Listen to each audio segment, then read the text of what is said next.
Bonsoir à toutes et à tous, très heureux de vous retrouver en ce 21 juin pour cette fête de la musique. Et pour la célébrer, nous vous proposons ce numéro spécial d'une nuit d'été. Pour m'accompagner, je vais recevoir 2 membres de l'équipe DR1, mais surtout des passionnés de musique. Ils viendront nous expliquer pourquoi cette fête est si importante, ou quels sont les artistes qu'ils nous conseillent. Et il n'est pas impossible qu'ils nous jouent quelques notes de musique en cette soirée hors série. J'accueille Mathis Armand et Rodrigue Bedin. Nuit d'été par Romain Lucas. Bonsoir à vous deux. Bonsoir Romain. Bonsoir. Nous vous recevons aujourd'hui en ce 21 juin car la musique a une importance particulière pour vous. Mathis, peux-tu nous expliquer pourquoi ? Alors bonsoir, déjà je vais me présenter vite fait. Donc moi c'est Mathis, j'ai 20 ans et je suis étudiant à Lille. Et donc pour ma part, la musique c'est important pour moi d'abord parce que comme beaucoup de jeunes j'en écoute, et pas mal. C'est un bon passe-temps et aussi parce que depuis une bonne dizaine d'années maintenant, j'en fais de manière amateur, puisque je joue de la guitare depuis la classe de CE1.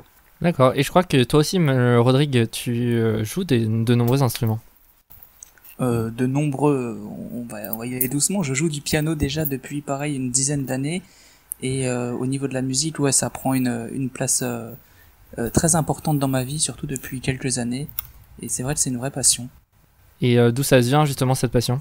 Je crois que c'est assez naturel. Après pour le piano ça a été une découverte et puis au début on joue 2-3 notes, les classiques qu'on connaît, les musiques d'enfants, puisque il y a 10 ans j'avais 9 ans. Et après on continue, j'ai fait des cours de piano pendant 2 ans, après j'ai arrêté. Et depuis je continue en solo et niveau musique ça a pris beaucoup de place. Donc vous le disiez un peu tous les deux, c'est une passion souvent la musique qui remonte à l'enfance.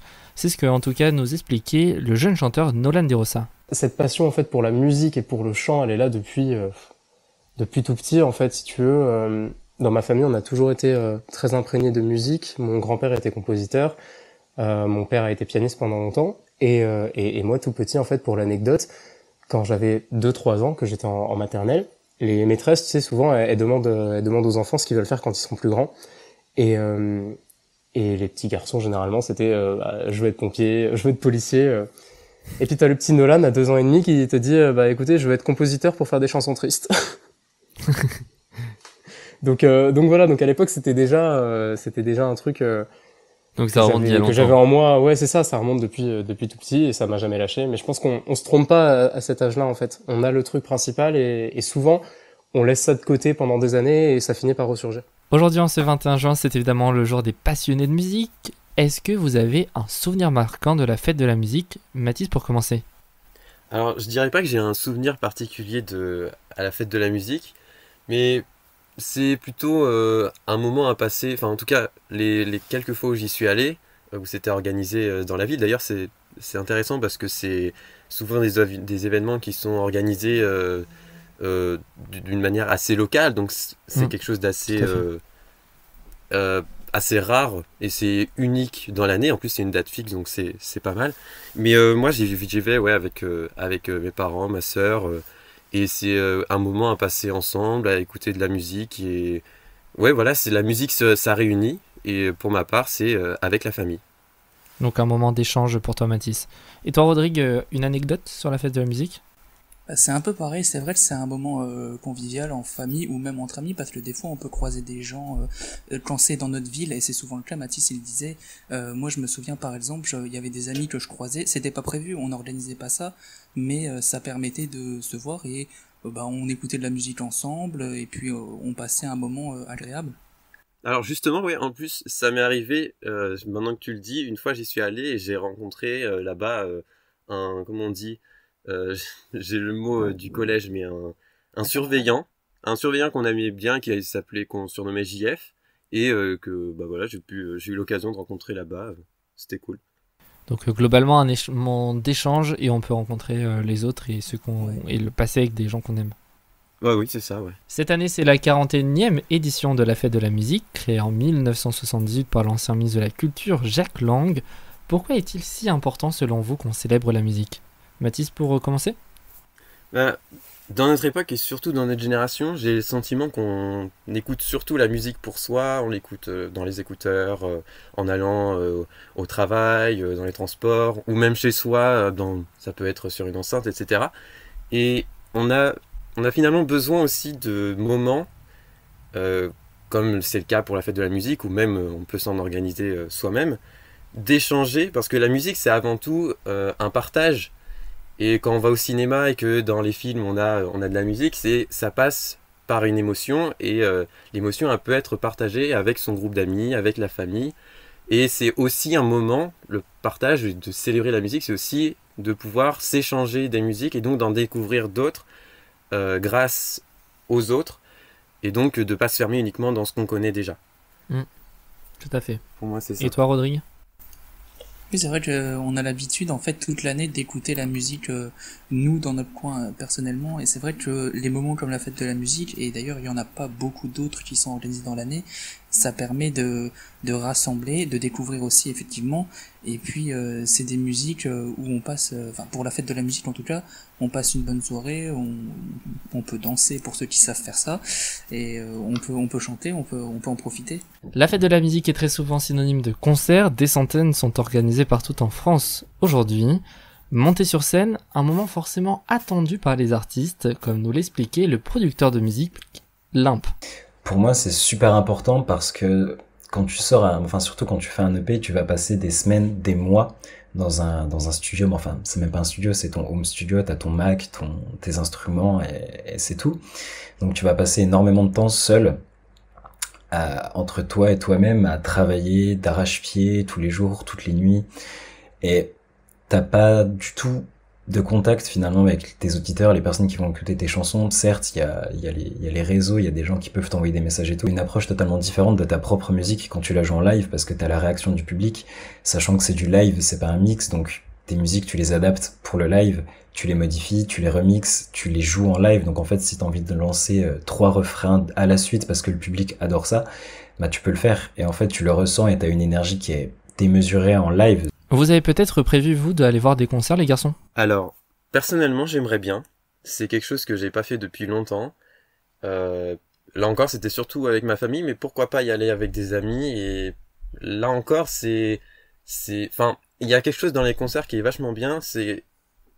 Quand c'est dans les écouteurs, c'est très intime. Et là, c'est partagé avec plein de gens. C'est dans des amplis énormes qui balance le son, enfin c'est vraiment une ambiance un moment de réunion vraiment bien. Oui, c'est ça, oui, il y a quelque chose voilà, on est ensemble et c'est parce qu'on est ensemble que ça rend la chose encore plus forte. Et j'aimerais bien, il y a des groupes, il y a un groupe que j'aime particulièrement bien qui est Weather par exemple.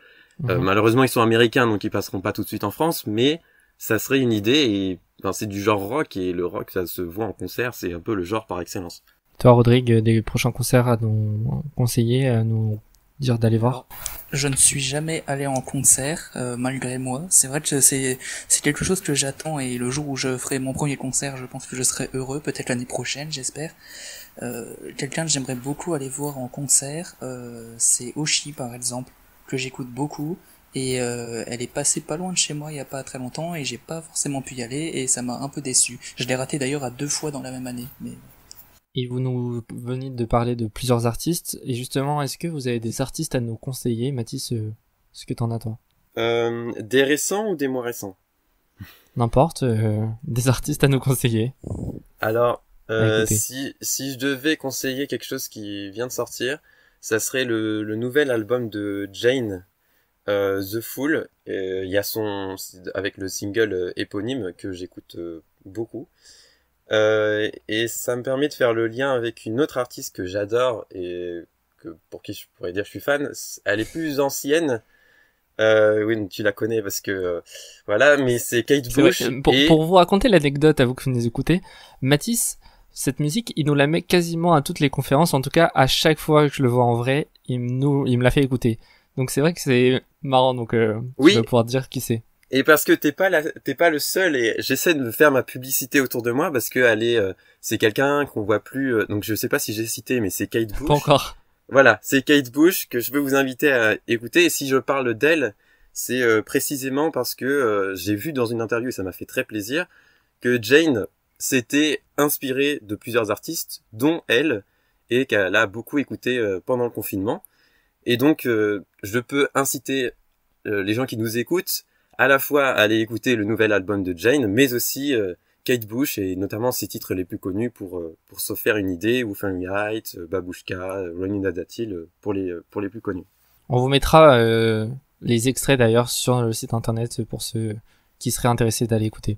Tu citais Oshi ou encore Calogero, ce sont des artistes très engagés dans leurs titres. C'est aussi ça pour toi, Rodrigue, la musique, une façon de transmettre des messages forts? C'est surtout ça la musique. Enfin, pour moi, je trouve que c'est quelque chose de très important de pouvoir faire passer des messages sur des courtes périodes. Une chanson, c'est à peu près 3 minutes. Et on peut faire passer des messages. Alors, il y a ceux qui le font parce que ils racontent leur propre vie. Des fois, c'est engagé sur des combats, des faits de société ou d'actualité, etc. Et je trouve que c'est très important de faire passer ça à toute la population. Oui, et puis dans ce que tu dis, il y a à la fois, enfin c'est engagé, mais quoi qu'il arrive, ça fait passer une émotion. C'est ça l'objectif de la musique. Ça fait passer des émotions, oui, mais des fois il y a des parfois ça messages va qui sont un peu passés au-delà, au-delà de c'est ça. Concernant les chansons engagées, j'en ai plein en exemple dans la tête, et il y en a certaines que j'écoute plus pour les paroles que pour le goût que j'ai, enfin l'appréciation que j'ai de la musicalité de la chanson elle-même. Plus pour le message qu'elles soutiennent du coup. Oui, c'est ça.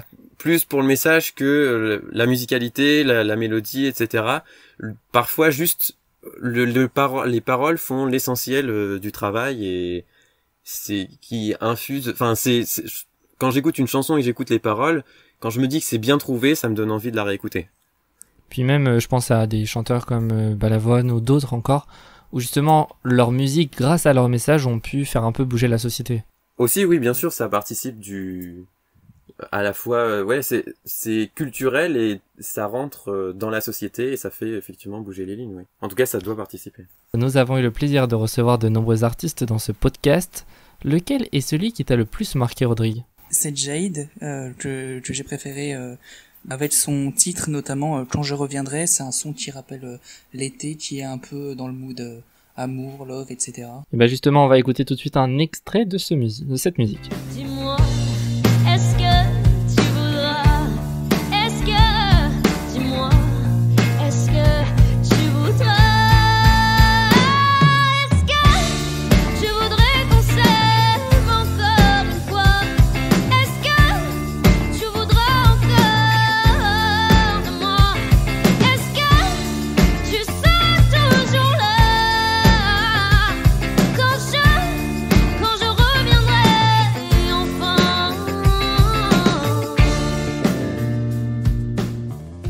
Vous êtes tous les deux passionnés de musique, comme beaucoup de Français. Comment faire pour se lancer? Jade nous donnait quelques conseils. Écoutez. Eh ben, commencer par poster des vidéos sur Internet pour avoir des avis et accepter les avis négatifs des gens, parce que c'est comme ça qu'on évolue. Moi, au début, il y avait plein de choses dans ma voix qui dérangeaient et les gens me l'ont dit et j'ai essayé de pas mal le prendre. J'ai pris sur moi parce que ça fait toujours mal, hein. On a l'impression qu'on chante bien et puis en fait, on entend qu'il y a des choses qui vont pas, mais en fait, faut les entendre et pour s'améliorer, mais il faut vraiment oser le faire. Et persévérer même si ça fonctionne pas, même s'il y a des baisses, par exemple même au niveau des statistiques et des vues sur les réseaux sociaux, si c'est une moins bonne vidéo qui a moins bien marché, etc. Faut pas abandonner, faut continuer et puis et faire ce qui nous plaît surtout. C'est pas se forcer à faire des choses pour les autres, mais faire plutôt les chansons qu'on a envie de chanter, même si elles sont moins écoutées et voilà, et Ça persévérer. va peut-être vous donner envie de vous lancer dans la musique, vous les garçons. Oula, peut-être pas tout de suite.